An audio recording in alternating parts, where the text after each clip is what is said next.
Don't hold back from living the life that you want, that you were born to live, that you dream of, because of fear of disappointing others. When I started this business, I was first a personal trainer at a big box gym, and I had this dream of starting a group training program. And I told my peers and my chick that I was dating back then, I'm gonna have 100 people, 100 clients. This was like huge goal. Nobody out of the entire training team that was there, some of them were there for like 10, 15 years, had reached 100 clients. And there's this kid, this 20-year-old who was saying, I'm gonna have 100 clients and I'm gonna do this and I'm gonna do that. And everybody laughed at me. All my peer group laughed at me. My chick that I was in love with laughed at me. I told her, I'm gonna use this gift card method. I'm gonna do this. She laughed at me. She laughed at me. She said, why don't you just do something realistic? Why don't you just stick with your job? Why don't you just put your feet on the ground, right? And when I started to do this and I started to get busier and busier and I was bringing the fire and I had clients in groups of like 6 to 8 people when everybody in there was training one-on-one, max 2 people at a time. Everybody was looking at me like crazy. I started to have more clients in 6 months than people who had been there their entire career. And I was a 20-year-old. So guess what they said? They said, oh, he's dealing drugs. He's doing this. He's doing that.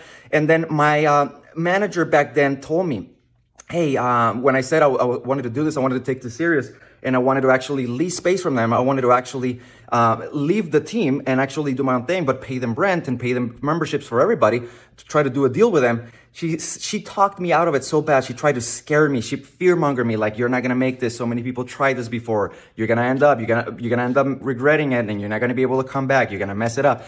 She told me how bad I was gonna fail and the doors were gonna be closed. And so guess what? I had to take and throw a middle finger to everybody in my peer group, my chick, everybody, my superiors, everybody, just because I knew there was something more in me. I had this drive, I had this dream, and I wanted to do this.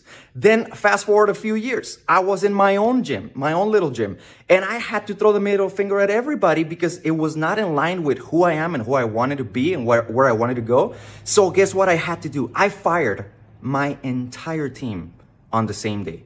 I had a meeting with everybody. I said, everybody's fired. Thank you for your job. This is where I'm going.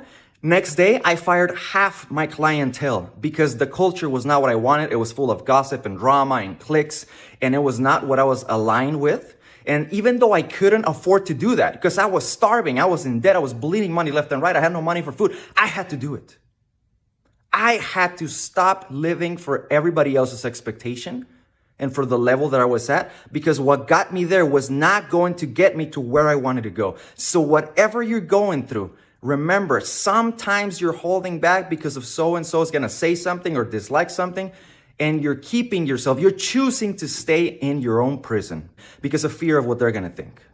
And so let my life serve as an example that sometimes at the other side of that transition, at the other side of that discomfort, at the other side of that scary move you have to do, and that middle finger sometimes you have to throw to people. And by the way, I'm not saying throw a middle finger.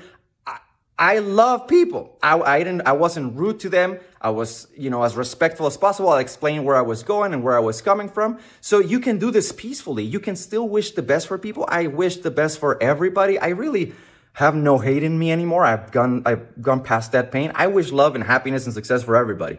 And you can do that too. But that doesn't mean you have to stay right there if you have a dream. The only thing I do not cross is never bite the hand that feeds you. If somebody really pulled you up, poured into you, believed in you, that's a bridge you don't burn. Always be grateful. I can even fathom, just betraying my mentor, Sam, rest in peace, when he was alive. Even if I had a great opportunity to do something, if it would go against him or anything he's involved with, I would always just, hey, put that aside. And I've passed on many opportunities because of situations like this, because it would have affected my team. It would have affected somebody that I love. So never cross that bridge. But if it's other situation where it's keeping you stuck because of what other people are thinking, then think twice. Maybe it's time to take that big jump.